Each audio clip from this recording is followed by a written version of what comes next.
இந்தியாவில் ஜிஎஸ்டி வரி முறையில் 4 வரி விகிதங்கள் உள்ளன. 5%, 12%, 18 மற்றும் 28%. இவற்றில் 12% வரி அடுக்கை நீக்கி 3 அடுக்குகளாக குறைக்கும் திட்டத்தை ஜிஎஸ்டி கவுன்சில் பல மாதங்களாக ஆலோசனை செய்து வரும் வேளையில் இதற்கு விரைவில் விடிவு காலம் பிறக்கும் என எதிர்பார்க்கப்படுகிறது. இந்திய மக்களின் மாத சம்பளத்தில் பெரும் பகுதி வருமான வரிக்கும் ஜிஎஸ்டிக்கும் செல்கிறது என மக்கள் புலம்பி வரும் வேளையில் மத்திய நிதியமைச்சர் நிர்மலா சீதாராமன் தலைமையிலான ஜிஎஸ்டி கவுன்சில் கடந்த சில மாதங்களாகவே வரி பலகையை மறுசீரமைப்பு செய்ய திட்டமிட்டு வருகிறது. இந்த மாற்றம் வரி முறையை எளிமையாக்கவும் பொருட்கள் மற்றும் சேவைகளின் வரி விகிதங்களை மறுசீரமைக்கவும் உதவும். ஜிஎஸ்டி கவுன்சில் என்பது மத்திய நிதியமைச்சர் மற்றும் மாநில நிதியமைச்சர்கள் அல்லது மூத்த அமைச்சர்களை உள்ளடக்கிய மறைமுக வரி முறையின் உயர்மட்ட முடிவெடுக்கும் அமைப்பாகும். இந்த கவுன்சிலின் கூட்டம் கடைசியாக 2024 டிசம்பரில் கூடியது. மேலும் அடுத்த கூட்டம் ஜூன் அல்லது ஜூலை மாதத்தில் நடைபெற வாய்ப்புள்ளதாக தெரிகிறது.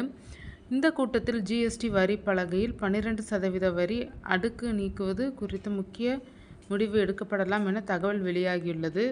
ஜிஎஸ்டி வரி விகித மறுசீரமைப்பு குறித்து இதுவரையில் நடந்த பல்வேறு கட்ட ஆலோசனை கூட்டங்களை நடத்திய அமைச்சர்கள் குழுவுக்கு ஆலோசனை வழங்கும் அதிகாரிகள் மற்றும் நிபுணர்கள் 12% வரி அடுக்கு தற்போது பெரிய அளவில் பொருத்தமற்றதாக உள்ளதாக கருதுகின்றனர். இதனால் இந்த 12% அடுக்கில் உள்ள பொருட்கள் மற்றும் சேவைகளை 5% அல்லது 18% வரி அடுக்குகளுக்கு மாற்றப்பட உள்ளது.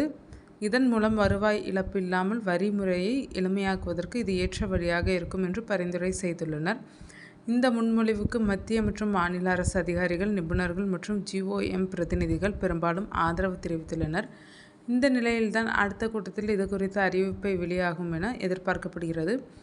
12% வரி அடுக்கில் உள்ள பொருட்கள் பால் பவுடர், கேவியர், 20 லிட்டர் தண்ணீர் பாட்டில்கள், வாக்கி டாக்கி, கண்ணாடி லென்ஸுகள், சீஸ், உலர்ந்த பழங்கள், உறைந்த காய்கறிகள், பாஸ்தா, ஜாம், பழச்சாறு, பானங்கள், நம்கின், கறி பேஸ்ட், மயோனைஸ், பற்பொடி, குழந்தைகள் பாட்டில்கள், கம்பளி, குடைகள், தொப்பிகள், சைக்கிள், ரூபாய் 1000க்கு கீழ் உள்ள காலணிகள், மருத்துவ கருவிகள் மற்றும் பல்வேறு வீட்டு உபயோகப் பொருட்கள் உள்ளனர்.